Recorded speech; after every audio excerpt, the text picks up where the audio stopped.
आखिर में जाके शिद्दत से गुस्से से ये शेर लिखते हैं, ये क्या हो गया है? ना तलब बाकी रही, ना तमा बाकी रही, ना तड़प बाकी रहा, ना शौक बाकी रहा, ना जोक बाकी रहा। क्या हो गया है? वही बना बनाया गोश्त खाने के आदी हो गए हो। कर क्या रहे हो? जाना किधर है? आपको अपनी मंजिल और डायरेक्शन का ही नहीं पता। की तरह कतरों की तरह अपनी जिंदगी ना गुजारो, थोड़ी देर के लिए आया और खत्म हो गया। अपना सब्जा घास ना बनो कि कोई भी आया आपको रोंद के चले जाए। पूरी बुक का निचोड़ बता रहा हूं, पूरी बुक में यही कहता है, शेर जैसा जिगरा पैदा करो, चट्टानों जैसे हौसले पैदा करो, हिमालय पहाड़ जैसी बुलंद सोच पैदा करो और कुछ करो। लेकिन आखिर में जो है ना, कहता है पता नहीं इन्होंने करना या नहीं करना। यहां तक के सफेद बाल हो गए, अब रिटायर हो गए हैं, हुण कर लिए कुछ, हथ पैर कंबन लग गए ने, हुण की करना है? बात समझ आ रही है? तो वो जो करके खाने वाली सलाहियत है वो जवानी में होती है। आशिका अस्त के तामीर कुनंद आलम ख्वेश, दर नसाज बाजहाने के कराने दार्द। पेज नंबर 139, किताब का नाम है ज़बूर अजम। जो मैंने शेर पढ़ा ये फारसी कलाम का शेर है, इसका तर्जमा, हकीकी आशिक तो वो है जो अपनी दुनिया खुद तामीर करता है। कौन कह रहा है? अल्लामा इकबाल रहमतुल्लाह अलैह कि हकीकी आशिक वो है जो अपनी दुनिया खुद तामीर करता है। वो इस जहान के साथ साजबाज नहीं कर सकता जो महदूद हो। वो कहता है कि ये जो लाइफ दुनिया, इसकी चीज़ें लिमिटेड है, ठीक है, लेकिन जो हकीकी आशिक है वो अपनी दुनिया को खुद तामीर करता है, नए पेचो ताब से गुजरता है। उलझने आती है, मुश्किलें आती है, परेशानियां आती हैं, लेकिन वो इनको हैंडल करते हुए गुजर जाता है। तो वो इन तकलीफ़ों से, मुश्किलात से गुजरते हुए बिल आखिर आगे गुजर जाता है। अपनी दुनिया खुद तामीर करना, इसका मकसद क्या है? कि जो बने बनाए सोर्स है ना, हम उसके पीछे नहीं भागते, हम कुछ नया करने की कोशिश करते हैं। इसकी एक छोटी सी मिसाल देता हूं। किसी शख्स ने ये वाला पंखा बनाया, किसी ने कार के अंदर पंखा लगा होता है छोटा, वो बनाया, किसी ने एसी बना दिया, किसी ने पेडिस्टल फैन बना दिया। यानी कि हर एक ने कुछ नया करने की कोशिश की, तभी तो कुछ नया हुआ है। अगर हम भी वही लेज, पापड़, सलांटी और वही रवायती चॉकलेट खाते रहेंगे, कुछ वैल्यू एडिशन और नया नहीं करेंगे, तो मत सोचो कि आपका उन लोगों की लिस्ट में नाम आएगा जो इस दुनिया में कुछ नया करके जा रहे हैं। इससे एक कदम और आगे चलते हैं।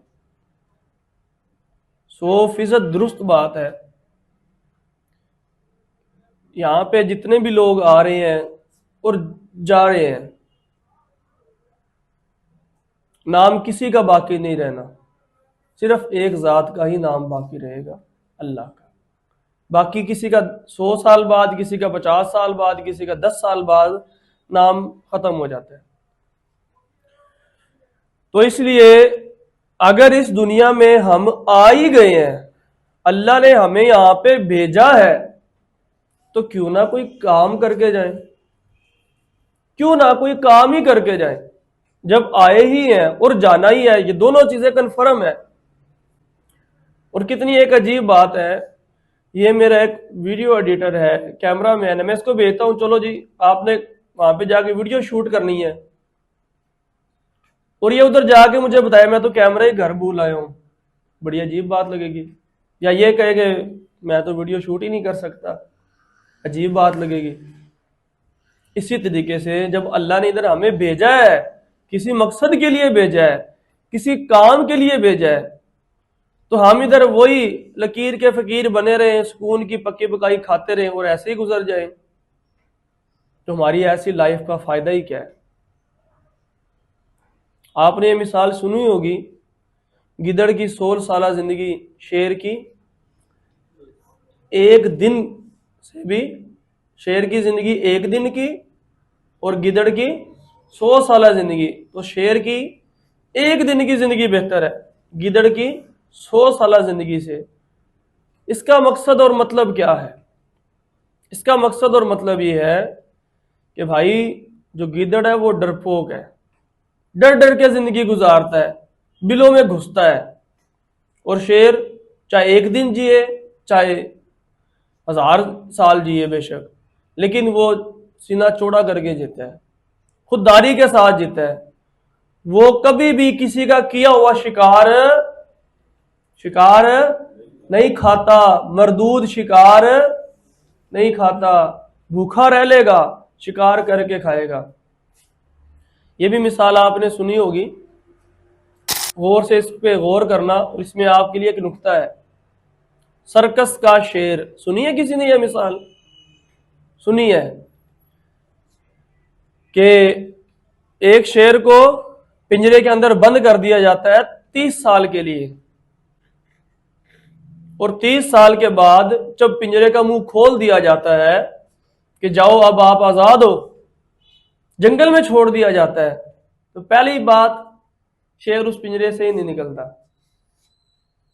और जबरदस्ती को पिंजरे को काटा जाता है तो शेर वहां से निकलता है ना, तो थोड़ी दूर जाके फिर बैठ जाता है। जंगल में कुछ शिकारी कुत्ते होते हैं, भूख से प्यास से कई दिनों से कोई चीज नहीं मिली, वो सोचते हैं वैसे भी तो हम मर रहे हैं भूख और प्यास से, क्यों ना मिलजुल के शेर पे ही अटैक किया जाए। शिकारी कुत्ते शेर की तरफ लपकते हैं, देखते ही देखते आनन फानन शेर को चीर फाड़ के फेंक देते हैं। How it become possible? ये कैसे मुमकिन हो गया? एक जंगल का बादशाह है, उसको एक शिकारी कुत्तों ने ही शिकार कर लिया। उसके पीछे वजह है, एक तो कुत्तों की छटीस, उन्होंने पहचान लिया कि ये शेर होना किसी काम का नहीं है, इसकी वो देखने की सलाहियत ही नहीं है, क्योंकि शेर की आंखों से शुआएं निकलती हैं, वो जिससे अगला बंदा पहचानता है कि ये खौफ की शुआएं हैं या किस चीज की शुआएं हैं, उन्होंने पहचाना। दूसरा, वो शेर जो हमेशा शिकार करके खाता था, जब 30 साल तक कैद रहा तो बना बनाया गोश्त खाने का आदी हो गया और करके खाने वाली सलाहियतों को खो बैठा। और उधर से वो क्रिएटिव कुत्ते, भूखे कुत्ते इतने क्रिएटिव हो गए कि ना चाहते हुए भी इतना बड़ा डिसीजन ले बैठे कि वक्त के बादशाह को भी हड़प कर गए।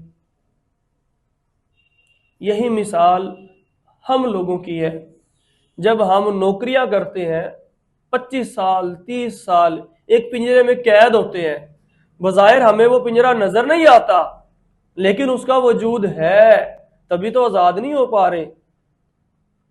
तो फिर जब एक वक्त आता है, वो पिंजरा नजर आता है, यहां तक के सफेद बाल हो गए, अब रिटायर हो गए हैं, हुण कर लिए कुछ, हथ पैर कंबन लग गए ने, हुण की करना है? बात समझ आ रही है? तो वो जो करके खाने वाली सलाहियत है वो जवानी में होती है।